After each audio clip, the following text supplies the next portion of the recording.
There's a lot of students, one time I say, question number 1, comma 7. That means 2 questions, you do number 1 and number 7. You know what some students do? They do all 1, 2, 3, 4, 5, 6, 7. There is a difference between comma and ampersand, right? Ampersand. Okay, so now you know. Okay, so I'm going to give you some hints on this homework problem. So there are various parts there, right? If you read it, is everybody there? Indicate how you think each of the following would shape the demand in the indicator tomorrow.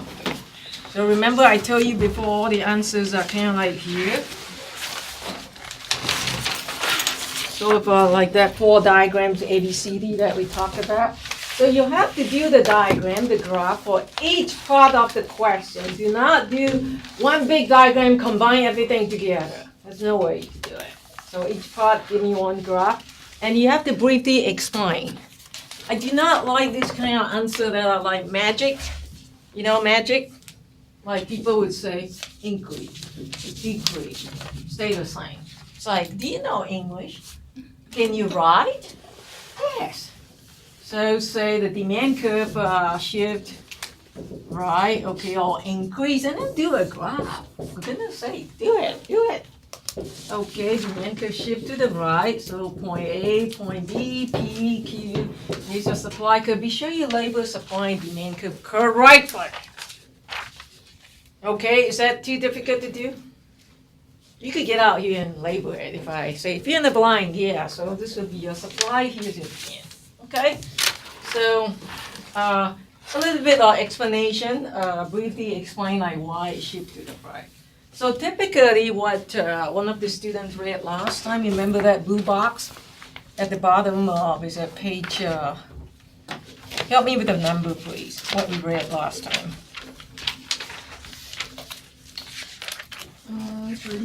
Page 30, okay.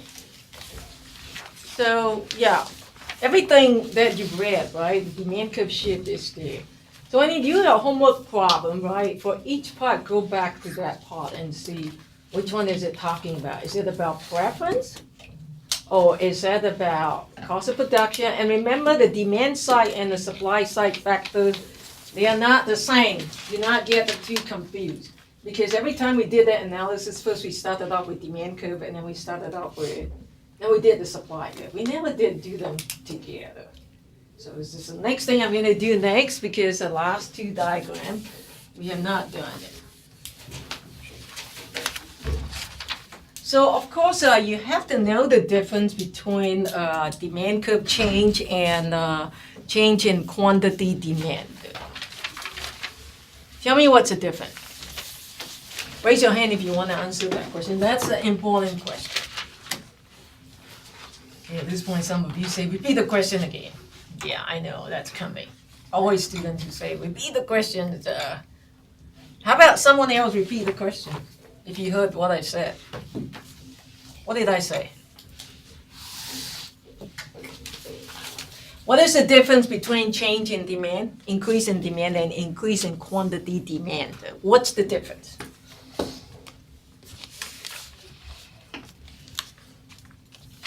In your book, let's find it. So tell me what page it is on in your book. Okay, we could range it from page 18 to 35. Which one? This class is not very responsive. Is that because it's right after lunch? I'm trying to help everybody. Yeah. Okay. What's the difference between the two? You will need to know that your test is coming up. Did you know that? Next. Is that next Thursday? Check again. See, none of you have any clue. 22. Should we do some push-up today? Get everybody going. So, okay, what is it? Your test is coming up on, February the 2nd. Okay. Chapter 3, 4, and 5. That is still coming up. So what is the difference between demand and quantity demand? There is a diagram that shows that. Tell me which diagram. Raise your hand. Come on. Earn your class participation point today.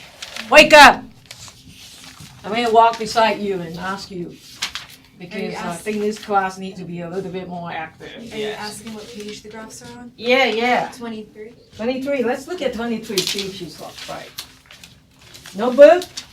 Please bring your book because it's, I could tell you that, please buy the book because it's very helpful.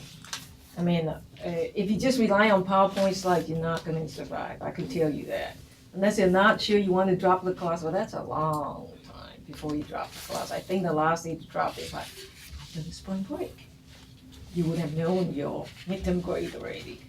Okay, page 23, very good. Which one? There's only one figure there, figure 3.10. Everybody see that? What's the difference? Tell me, somebody, raise your hand. Come on, let's earn some class participation point. Let me learn some of your names. What's the difference between the two? You will need to know that when you work on your homework assignment coming up. Yes, tell me your name. Destiny.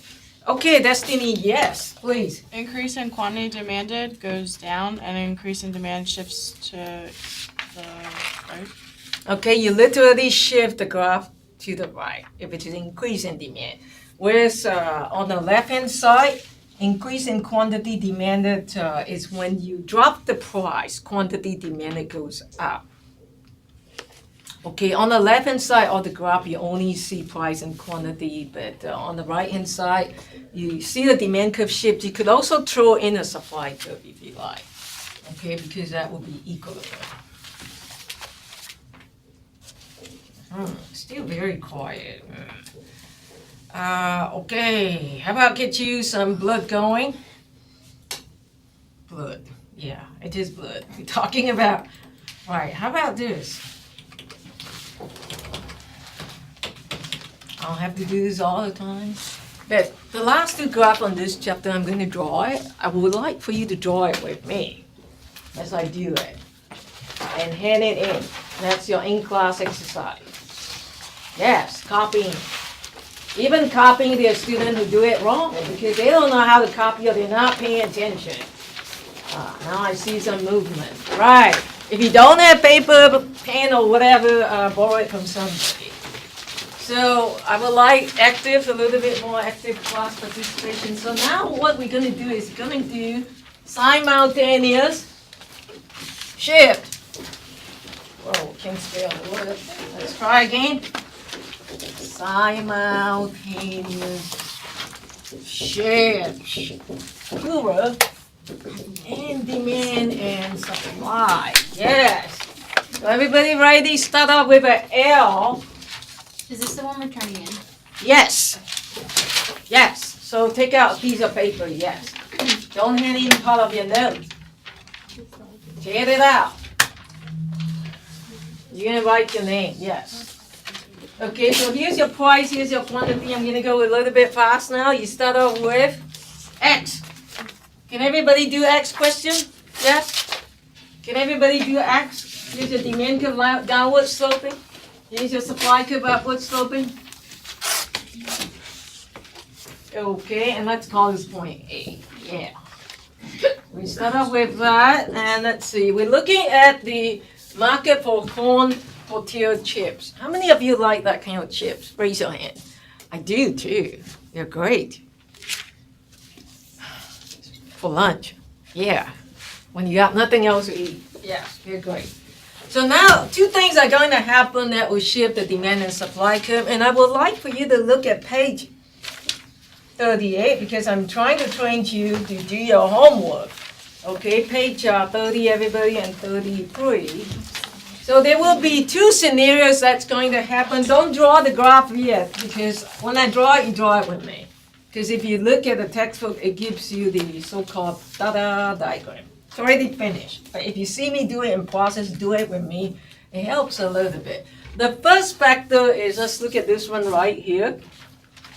There's a reduction in price of corn harvesting equipment. Is that the supply side or the demand side? Let's think for a second because you have to do the same when you see the homework problem.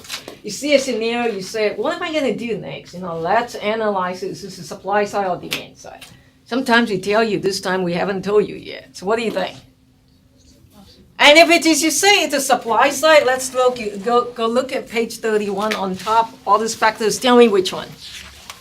That's what you have to do for your homework problem. I'm giving you the process now. The techniques to do your homework problem. You have to think.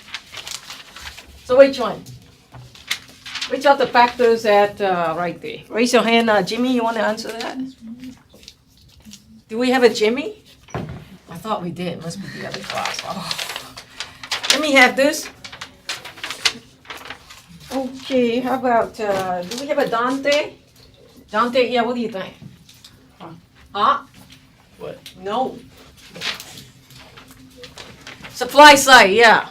Which one, which are the factors? 1, 2, 3, 4, 5, 5, only 5. So. So other people can answer to think about it, please, and what's your name? India. India, yes. Go ahead. Is the first one. First one, let's look at the first one. Decrease in the cost of material, labor, and other input used in the production of goods and services. You are right. It is the first one. Because harvesting equipment is the production techniques. Okay, it is the cost of material basically. The tool in which you use to produce the corn. And if it is a lower price, is that better for the farmer? Yes. Yes. So then you will supply more or less if it is better. You will supply more. So supply curve will shift to the right. So that's how you analyze it. I'm going to shift to the right only a little bit. Don't do a whopping shift. Only a little bit. Okay, that should be in different colors to help you. I'm going to use the different colors for that. And then look at the next factor. So that's a supply curve shift to the right. I'm going to use blue to help you. Okay, there you go. Next, how about the second factor? The second factor say that, after discovering that the oils are harmful for people's health, and that always refer to the corn oil. Do you think that's a demand side or supply side? That's the first question you ask. Demand side, yes. Is that good or bad for people? Bad. So you would expect the demand for corn tortilla chip to shift to the left, decrease. That's what it is. So let's go look at the factor and see which one it is. At the bottom of page 30, the blue box, sky blue box. Which one of the factors are we talking about? Is it 1 or is it 2 or 3 or 4 or 5? What's 5? Did anybody say 5? You say 5? You is that Melanie? No, it's Jackie. I'm sorry. Jacqueline. You Melanie. It's right there. That's you, right? Okay. I'm sorry. You are Jacqueline. Okay, I'm learning your name, so excuse me. So yeah, what did you say? Number 5. Number 5 is expectation of higher prices in the future. No. No, isn't it Others. Isn't shift to the left then? Yeah. What other? We're asking you about the factor. Which other factors are we talking about here? Well, we know it's not number 5, so there's 4 more left. Come on. 20% is gone. Roll your dice. On the exam day, I hope that's not some of you. If you think now it's so much better, if you engage in active learning, it's so much better than when you sit in front of the computer, you're thinking for the first time, what do I do? Left, right. Roll the coins, Yes. How's it any of these? Huh? Demand's going down. Well, yeah, I know demand goes on. I'm asking which of the factor is this? 1, 2, 3, 4, 5. I'm sorry? Number 2.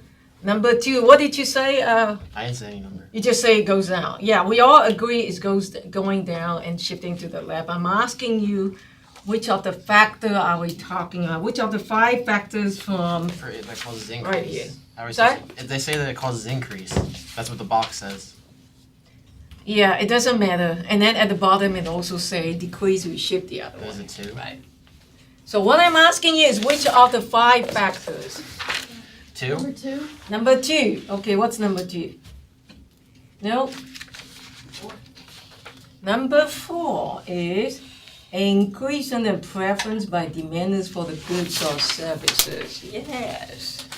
Did we talk about Obama the other day, about blue jean, Levi? What is that? What do we call that? Trend, preference.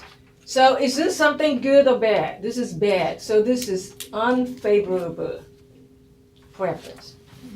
So therefore, it shift to the left. Got it? Okay, so we're gonna shift it to the left now, and notice that this leftward shift is a lot more in the higher magnitude. It's a more like a warping shift to the left. So where the two blue lines intersect right there, I'm gonna call it B. Okay, so for B, you could see that, drop the line down. The price has gone down. Equilibrium price has come down. What about equilibrium quantity, up or down? From A to B? Down. Down, okay, very good, thank you. Because you could see that it's from right to left. Okay, so both comes down. So the question is asked, and this is case one. Is it always like that? The answer is no. I hope you got case one. Everybody okay with that? Typically, I don't even do that because I expect you to be able to do the graph. So does everybody see that? The equilibrium price comes out, equilibrium quantity shift to the left.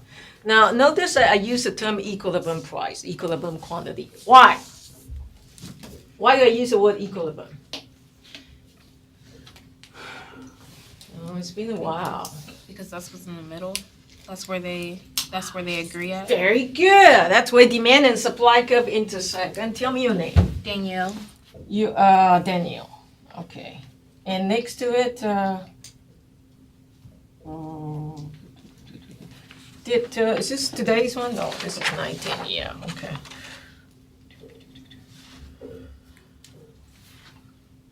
Okay, so you are James, right? Okay, I got you. All right. Okay, so write this down so in case one. Now, this is not always like that. Because in this case, what we're saying here is demand curve, people react more to the harmful health effects. More so than a supplier react favorably.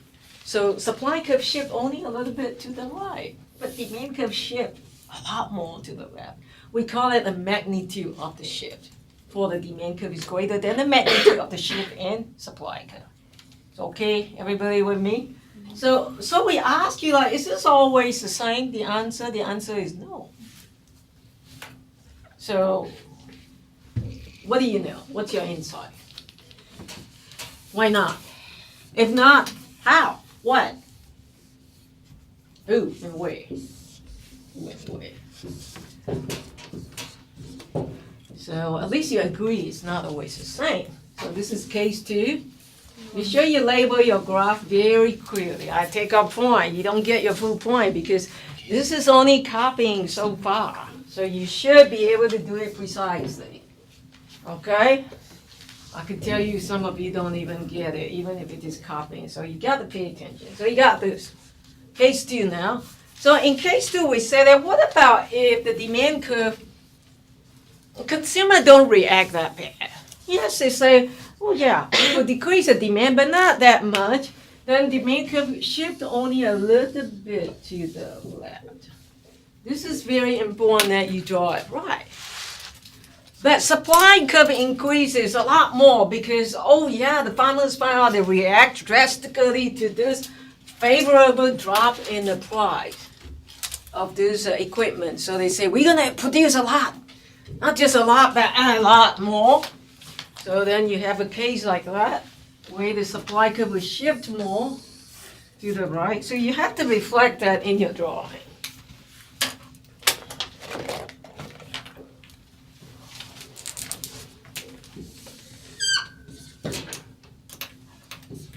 And be sure you do the arrows. In your homework problem, please do that. Because a lot of times students didn't label it A or B.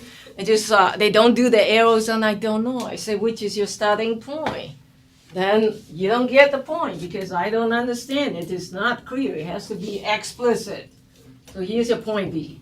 Okay? So what about the equilibrium price? Has it gone up or come down? Down.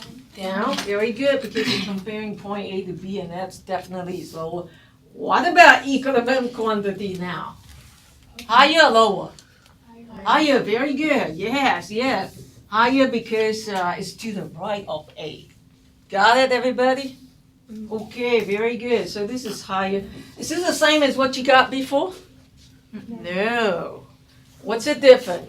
So the final effects, which you have to write this down in order to get the final your full credit.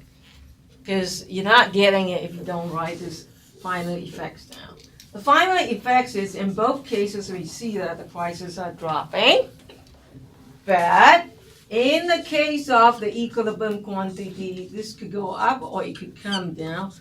Or we use the term ambiguous in economics to describe the final effects on that equilibrium quantity. It could go up, it could come down. What does it depends on? The magnitude of the shift between demand curve and supply curve. See which one is greater, which one offset the other. Okay, everybody okay with that? So that's it. Be sure you label everything clearly. I want to see that A and B. I want to see this direction very clearly. Yes, price drop. Yes, quantity goes up. Yes, it's to the right. I do not want to get the magic answer. Let me tell you what is a magic answer. The magic answer would be, everything happened just like that, so magic happened. That demand curve shift exactly to the right, and the supply curve shift to the left. And if that's the case, guess what happened? It will be directly below A. You don't get it. Directly below A means the price dropped down, but then equilibrium quantity does not go up, does not come down, but stays the same. That's a magic answer. Please do not do the magic answer because the two cases that I showed you is extreme. One is supply curve shift more to the right, which is this case, and the demand curve shift to the left.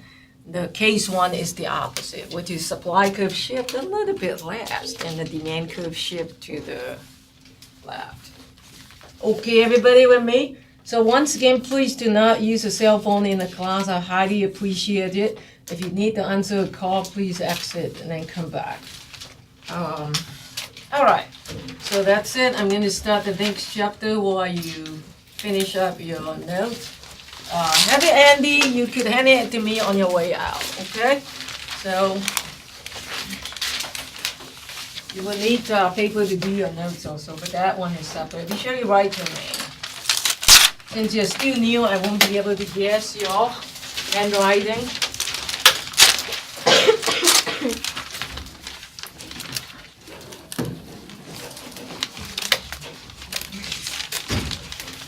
Okay, I'm starting the macroeconomic concept now.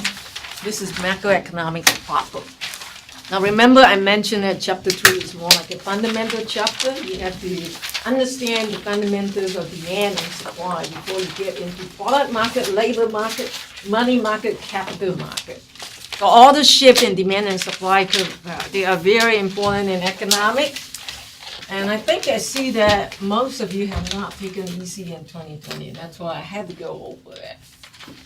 Regardless, you know, it's even if you've done it, it's good to hear it again. It's been a while. Okay, so this is chapter 4, and remember for this class you have to do a project. Individual project, not like there. Yeah, I could have 3 in a group. No, this is an individual project because I do not believe in free writing. It happens a lot. If you have 3 students do a project or 4. And then the good students suffer. The worse off students basically free write. Okay, so in this chapter we're going to talk about what is GDP. How many of you have heard that term before? Most of you have. Tell me where you have heard it, please. Where did you hear it first time? Stocks. Destiny, where did you hear it? I took macroeconomics in high school. Okay, you've taken the class. James, where did you hear it? Stocks. Stock market? Okay. Where did you hear it? Econ. So you've taken econ class before. Okay. So was that in high school? Mm-hmm.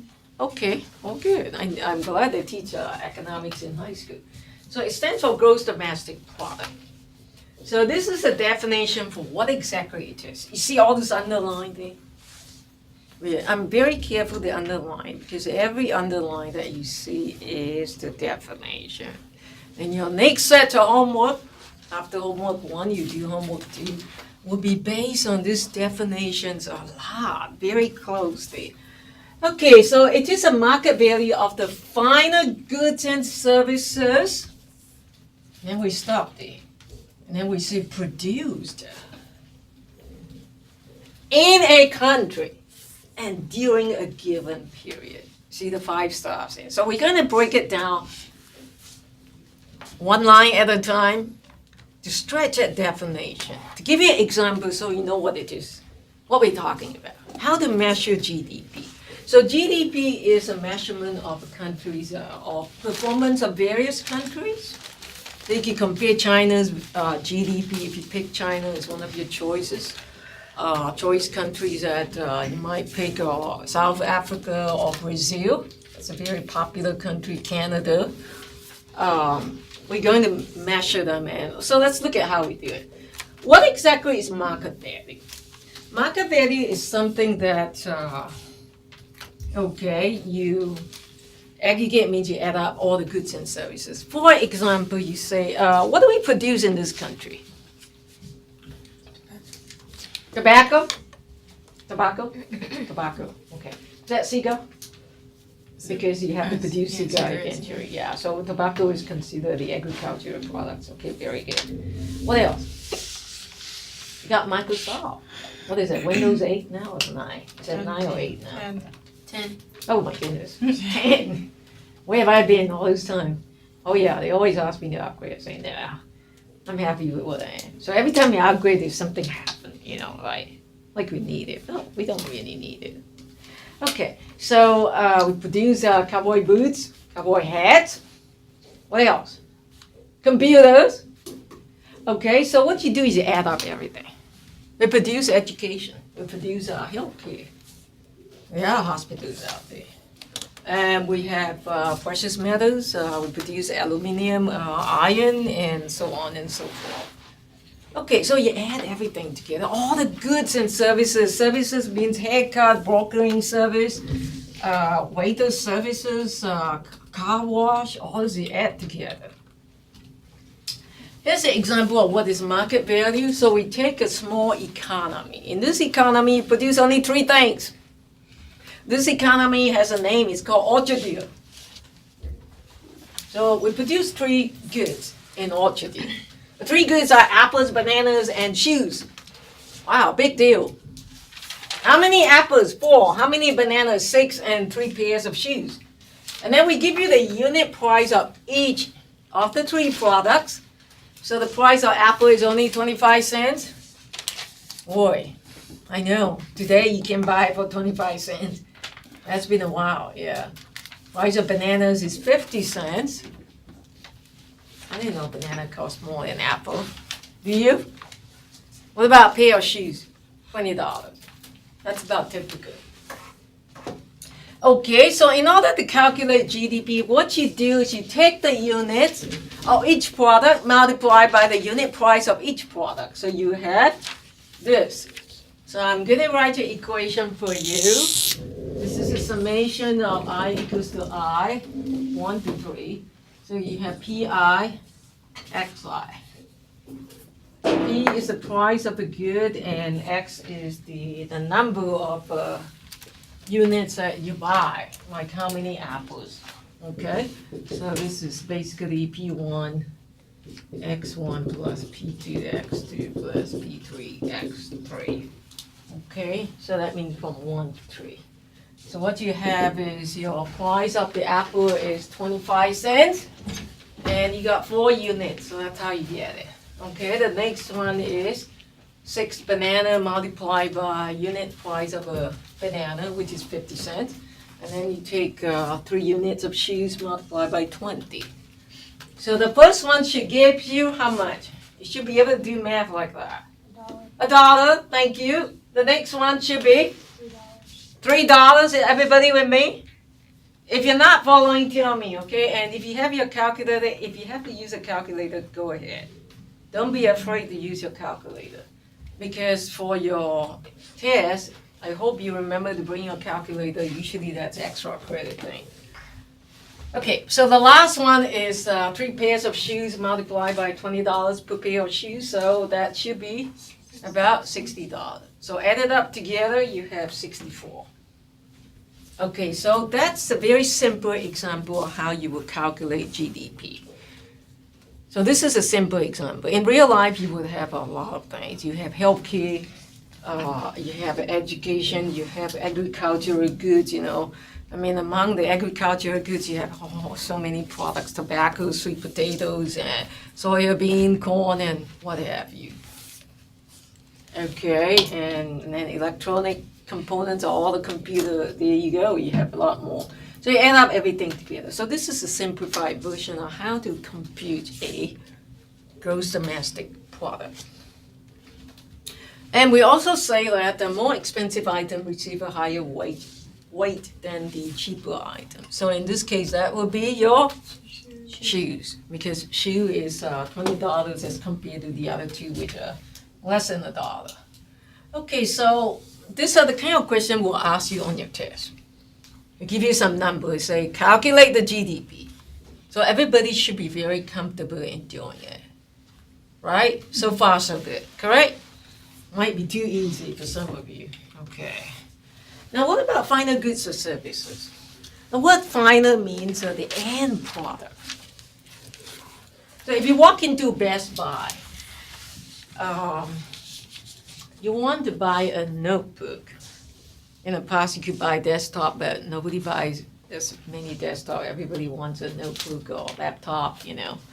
So now if you buy a computer, well, let's just say a desktop for the sake of discussion here, and it will come normally with a keyboard, right, and a monitor, and of course your CPU, which is inside your computer, and then inside your computer, you have the motherboard, you have the RAM chips, your memory, you have your CD-ROM drive, you have your power supply. In order for it to run, it uses electricity, right? What else? Yeah, you got all this stuff. You got the VGA card, the game card or whatever. You have an Ethernet card, so you could connect the to the internet. Yeah, so all that stuff. So now you're not gonna walk into Best Buy and buy all these parts, and then go home and assemble it together. That's a big job. I've done it before. I think I've built about 3 or 4 computers in my early years. But what you want is you walk into Best Buy, you buy it, you come home, you want to plug it in, and it runs. Basically, that's what we want, correct? You don't want to bring it home and then, oh, okay, how do you put a motherboard in? Where's a manual, you know?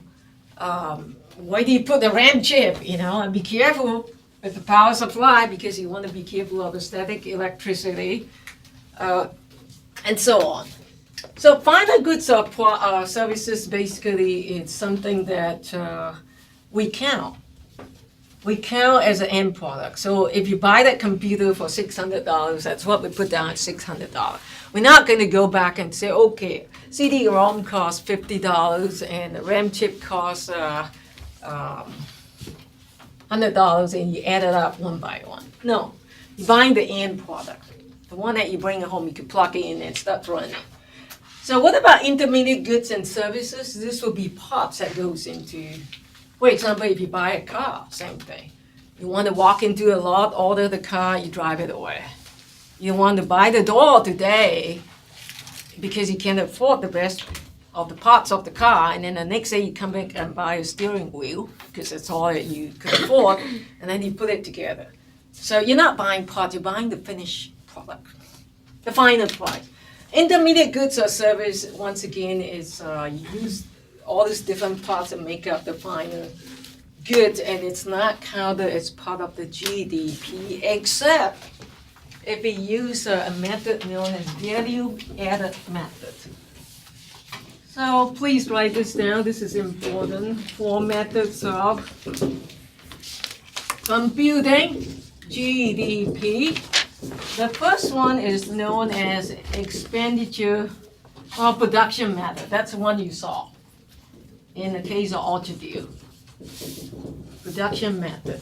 This is the most common one. You do P times Q, however many times, depending on how many products you have in a given economy.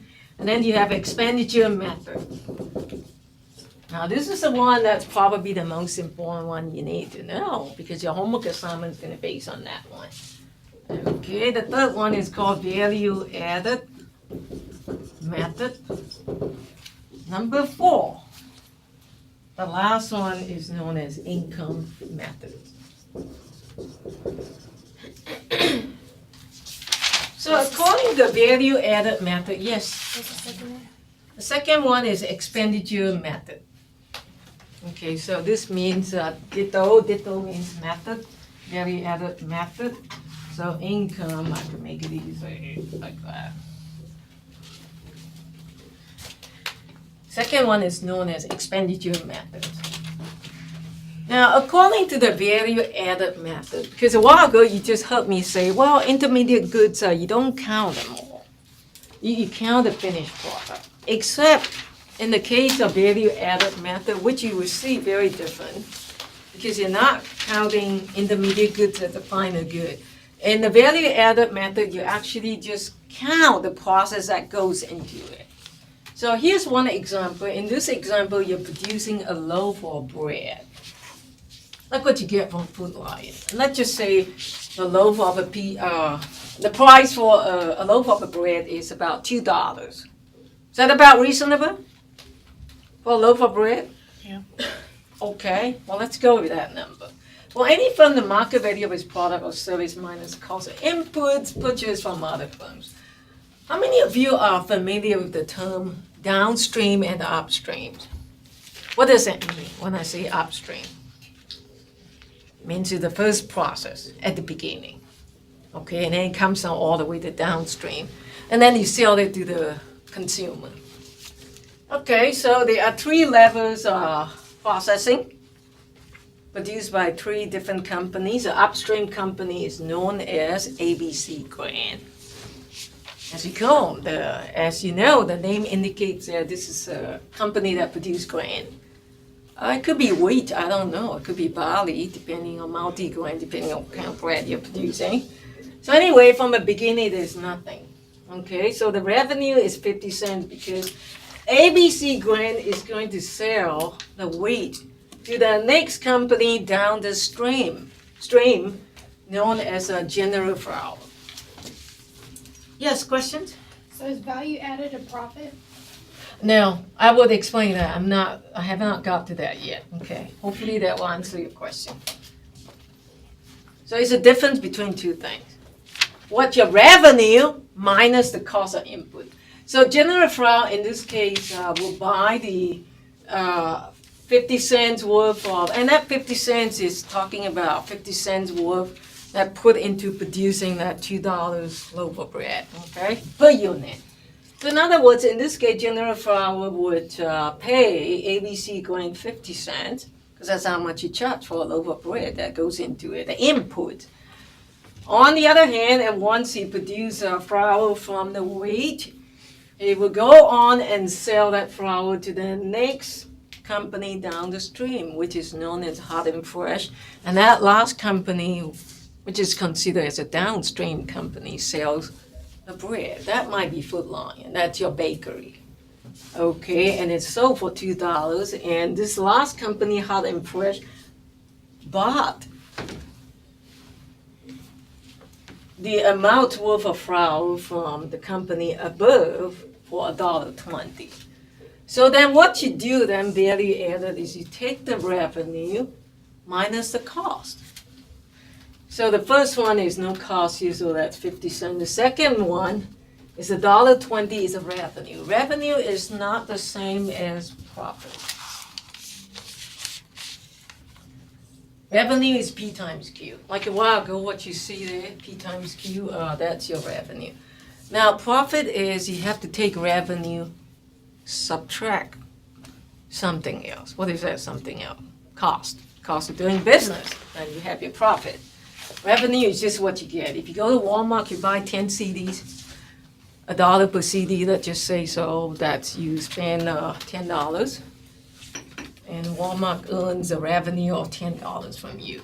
Okay, so basically, so that's how you do it. You take the, so for the second case, you have, take $1.20 minus 50, because that's how much you pay the other company upstream for your input, and this is how much you sell the next company down the stream. Okay, so likewise here, finally, $2 is the, what you sell to the final consumer, end user.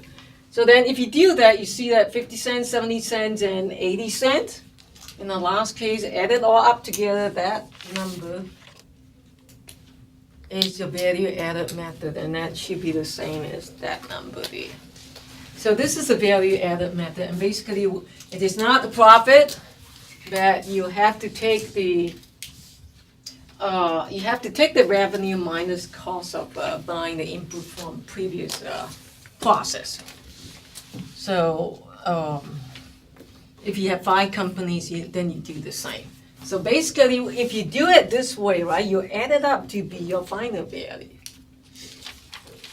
which is your final product. GDP is $2, so if you use value added method, you have a little bit of special treatment. That is, you take the, like I say, revenue minus the cost for each process, and then you add them all up together. So then you get $2 at the end. So this is a kind of question, and that should be in your book. Let's turn to it so you know what it is. Okay, tell me what's a page, trying to remember your name. Don't tell me, I know you are, oh boy, okay, let's try it. Danielle? Okay, very good. What page is it? 47. 45? 47. 47, thank you so much. Everybody, if you have the book, turn to page 47, okay. I happen to remember, I think we have a question like that on your test. I don't know why I tell students, if I remember things, I tell them. Well, you need to know how to calculate it. Next, we want to define what is capital good. When you hear the term capital, what comes to mind? Not Washington, D.C., I hope. What comes to mind? Capital. Capital. Capital. Wouldn't you agree this is kind of like a financial term? So, okay, James, you watch stocks market news, right? So you hear that term capital. So capital, a lot of time in the financial world means money, right? If you have the capital, if you have, what did you say? I said money. Money, yeah, okay, very good. Yeah, you beat me to that. Okay, money. If you have the capital, yeah, usually means if you have money for investments, okay? So in this case, it's not used in that sense. The term capital good referring to, look at the definition, a long-lived good, which is itself produced and used to produce other goods and services. Wow, one of its kind. Now, it can also be considered a newly produced capital, a final good. So because a capital good is a good that it can be a final good, it can be an intermediate good. Let's talk about the final good part because that's easier to understand. If you go out and buy a tractor today, how much does it cost? Brand new one. John Deere. A lot. I'm sorry? Said a lot of money. I know, a lot. Give me a figure. Like 1,000, maybe. Sorry? 2,000.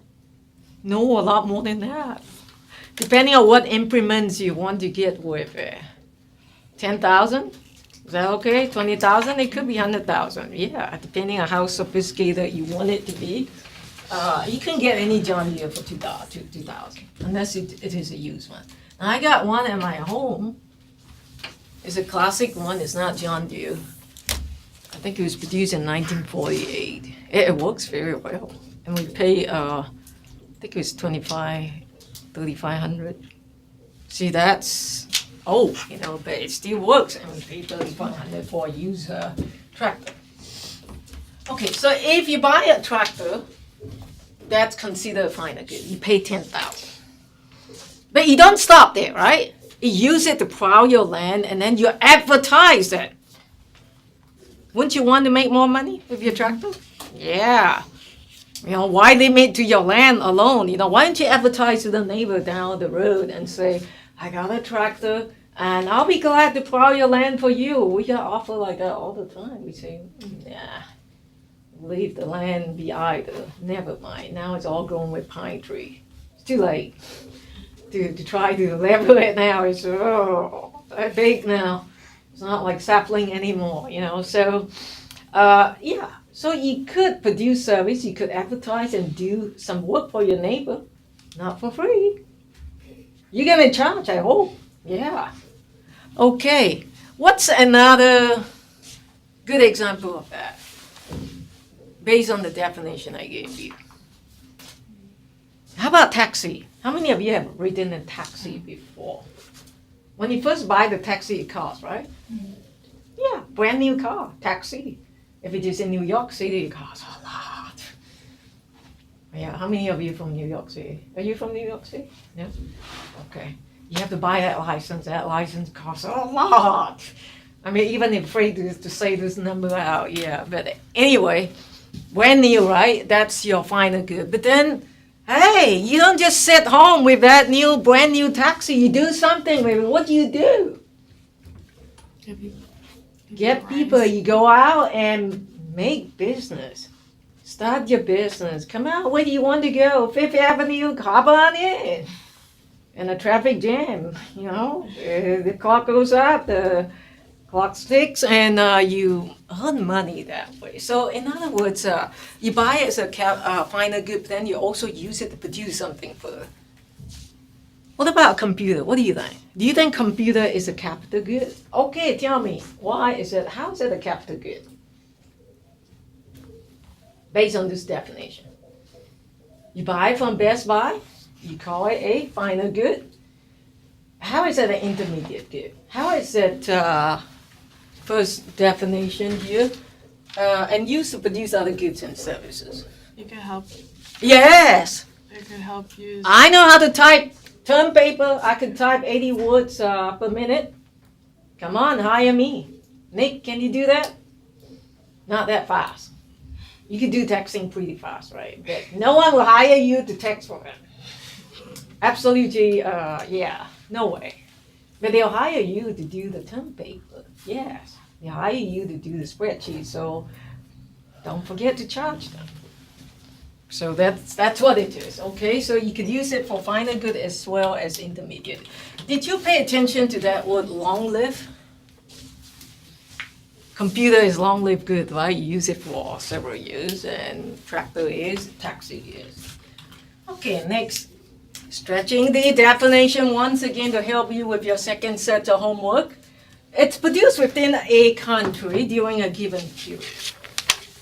Most of you are familiar with the term domestic. Domestic means anything that happened within the country, USA. Domestic consumer, domestic patient. That means a patient who are within the USA. Okay, domestic flight means you fly from within the US. You're not flying to Japan or to England or London or Istanbul. That's in Turkey. Okay, so only production that takes place within a country's border. What about we got a lot of this car dealership, foreign cars, Japanese cars. What are they? Name them all. We got Toyota, we got Mazda, Nissan, Kia. Okay, yeah, we got a lot of foreign Japanese cars, and they have plants all over the country. There's one Toyota plant, I think, in Atlanta. There's one in Tennessee. They're all around the Midwest and South, because they're cheaper. I don't know why. But anyway, so electronic components produced in the U.S. by foreign-owned companies are counted. So if Japanese firms come in here and produce Toyota, Honda, and what have you, does that count? Do they count towards GDP in the U.S.? Yes, because you're producing within USA border. What if some American companies like HP say, well, we're going to go to Mexico, we're going to go to China, we're going to set up our plant there. Johnson & Johnson, They're famous for doing that. Merck, we're gonna set up pharmaceutical companies in another country. Okay, so that would be example like electronic component produced in Mexico by American-owned company. They will not be counted.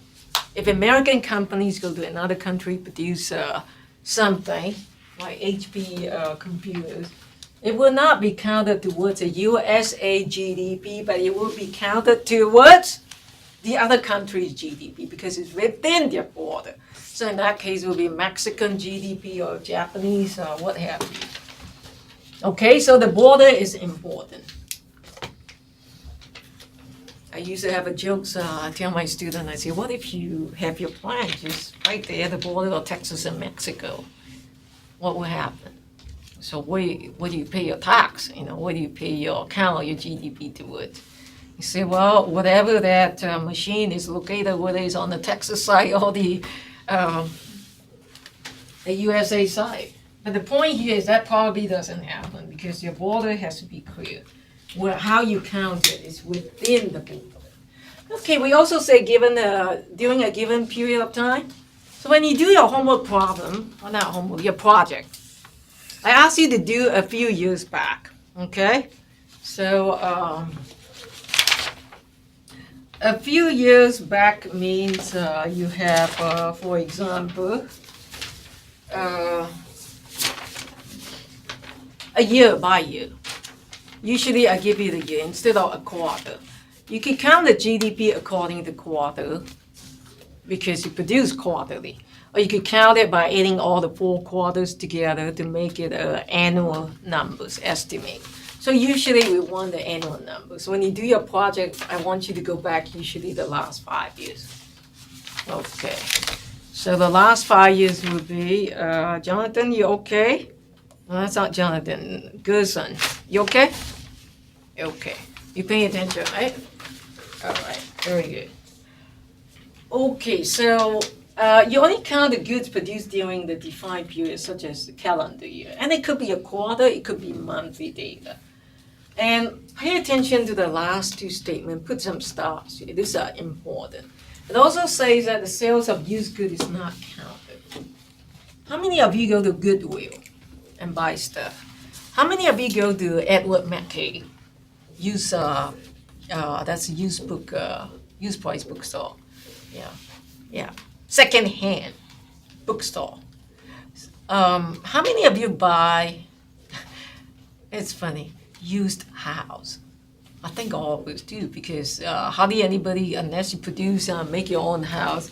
Most of the houses you see which are on the market have been produced sometimes back. Anybody lives in Red Spring? Okay. There's a lot of Victorian houses. I remember seeing them. So if you like that kind of house, you're gonna buy it this year. And you know that these houses were produced a long time ago. Some of them are as old as 50, 80, or even 100 years old.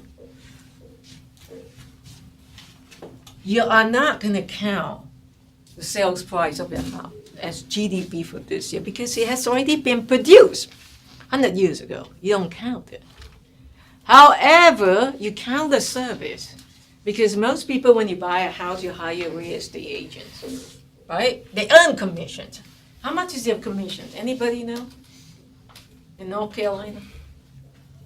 I always get students tell me about 6%, I think. So I'll define the price.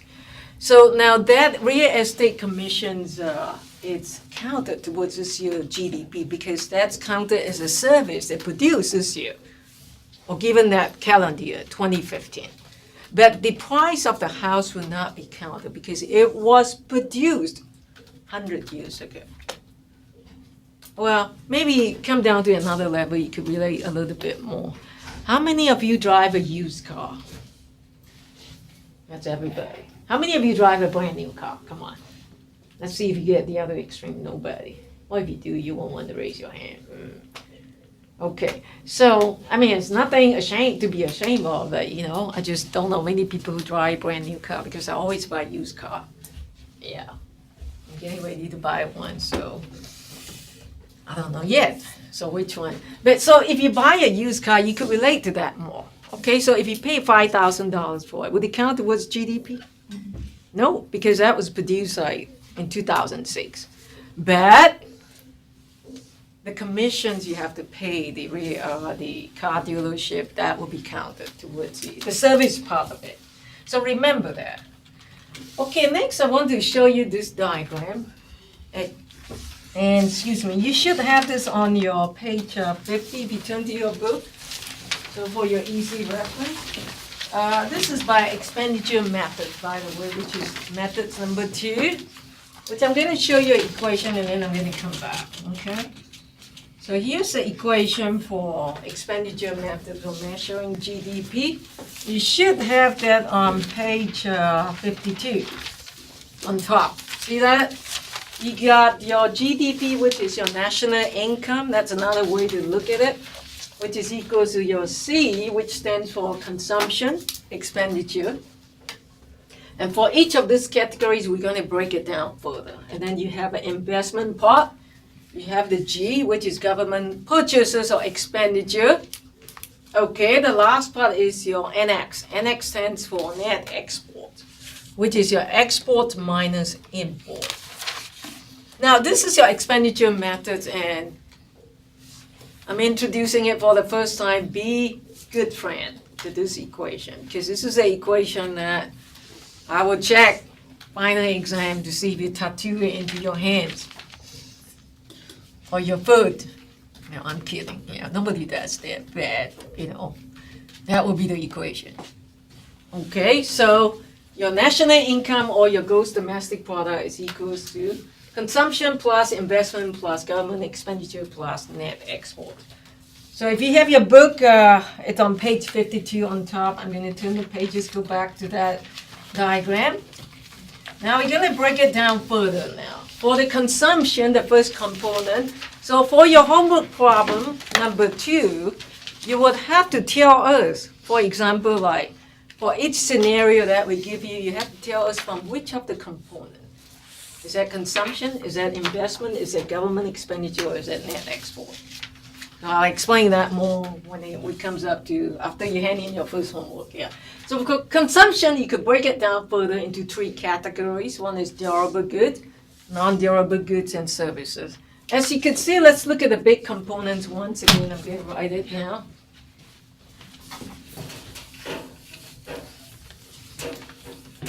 Okay, so you got your income, C plus I plus G plus NX. So this could be your GDP as well. It's the same. So what you do is your consumption, the first component, your investment, government expenditure 3,000, and then your net export is negative because the net export is equal to X minus M. X is your export, M is your import. Now, which one is better for your country? If you import more, is that better for you, or if you export more? Export. Why? Yeah, you're receiving money if you export, but if you're importing, you are paying out of the country. So X minus M, if this term is positive, net export would be positive. You get a negative number here because your import, the outflow of your money to pay out to other countries is more than your export. You're exporting cowboy boots to Mexico, you get less. Okay, so that's why you get a negative number. So if you add up 4 terms together, you get that final number, which is about 14 trillions. Should be higher than that because that's 2010 number. So let's look at the categories again. Consumption, you got durable goods, non-durable goods, and services. What is durable good? What is considered as a durable good? Okay, very good. You got some ideas. Something that will last. Let's give example. Would car be considered a durable good? Mm-hmm. Yeah. If you walk into your apartment or your house today, you open the door, what do you see? What are some things you see when you open the house? The door, first thing. Furniture. Furniture, okay. Furniture considered durable good? Mm-hmm. A lot of time, yes. You walk into the kitchen, what else do you see? Everything that's white. Describe them. Stove. Refrigerator. Oven, very good, yes. Counters. sorry? Refrigerators. Refrigerator, good. What else?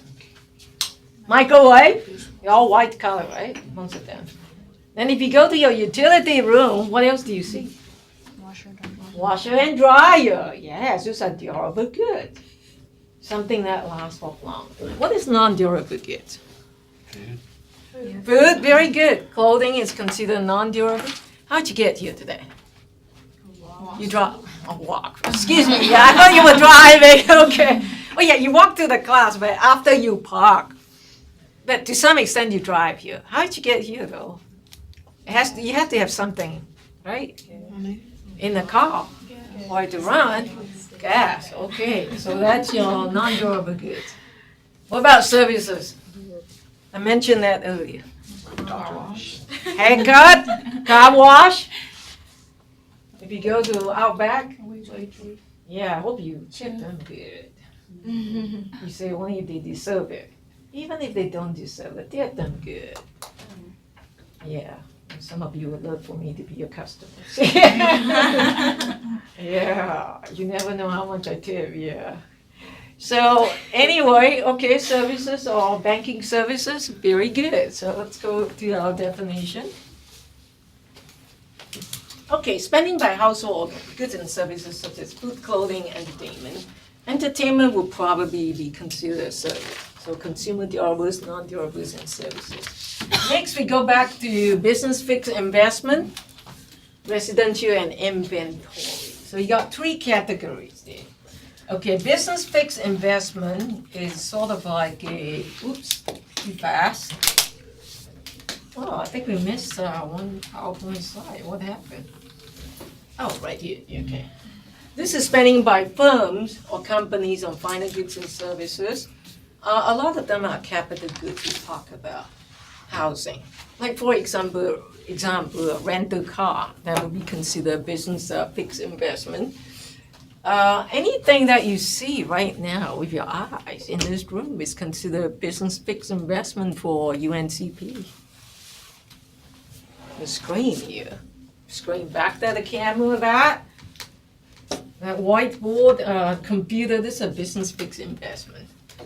Residential investment, a lot of time refer to apartment housing. Inventory is a little bit different. A good example would be like a car lot. If you're selling cars, your quota is to meet 1,000 cars per year. And usually what you project is not going to be exactly what you realize at year end, right? So if you project to sell 1,000 cars, and this is still January, yeah, work harder. And then December 31st, 2016, the end of the year, you realize that you have only sold 800 cars. So then you still have 200 that are left in the inventory. We have to count this. There's a plus and minus there. But this is important because a lot of times students are confused about, they think about the word investment, they want to count stocks and bonds. They're not counted because these are the ones that are based on daily prices. It's just too much fluctuation and changes, so there's no way you could keep up. By the minute, the prices change. So remember, in GDP, we do not count stocks and bonds. And then finally, the government purchases. So that will be referring to anything that the government spends. And we're not just talking about the Obama federal government. We're talking about state level, local level, like Pembroke, for example. It does not include transfer payment. That's a very important thing. Let's look this up. Have some of you read it.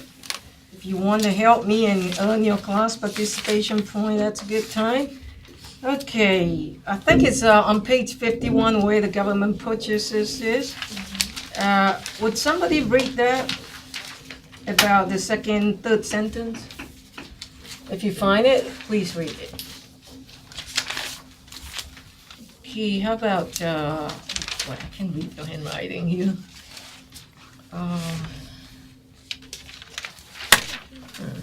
Zach, yeah. Would you like to read it, Zach? Yeah. Around the line 3, under government purchases.